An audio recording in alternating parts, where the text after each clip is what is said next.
మాజీ మంత్రి జగదీష్ రెడ్డి కీలక వ్యాఖ్యలు చేశారు. రైతులను వరి పంట నుంచి దూరం చేయడానికి కుట్ర జరుగుతోందని ఆరోపించారు. కందిపల్లి నుంచి 200 టీఎంసీల నీరు తరలి వెళ్లిపోతున్నా ప్రభుత్వానికి పట్టట్లేదన్నారు.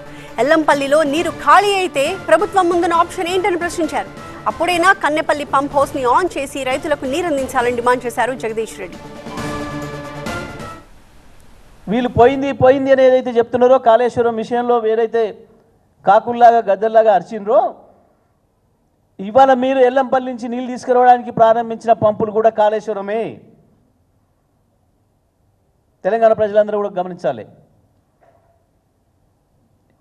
ఇవాళ వాళ్ళు ఎల్లంపల్లి దగ్గర నుంచి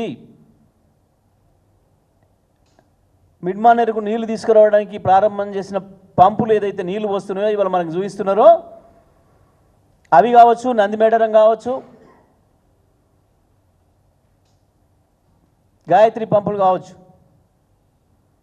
లక్ష్మీపురం దగ్గర ఉన్న గాయత్రి పంపులు కావచ్చు, ఇవన్నీ కూడా బాహుబలి పంపులు కాళేశ్వరం లిఫ్ట్ ఇరిగేషన్లో భాగంగా వచ్చి నిర్మాణమైనవే. ఈ వ్యవస్థ అంతా కాళేశ్వరం వ్యవస్థే.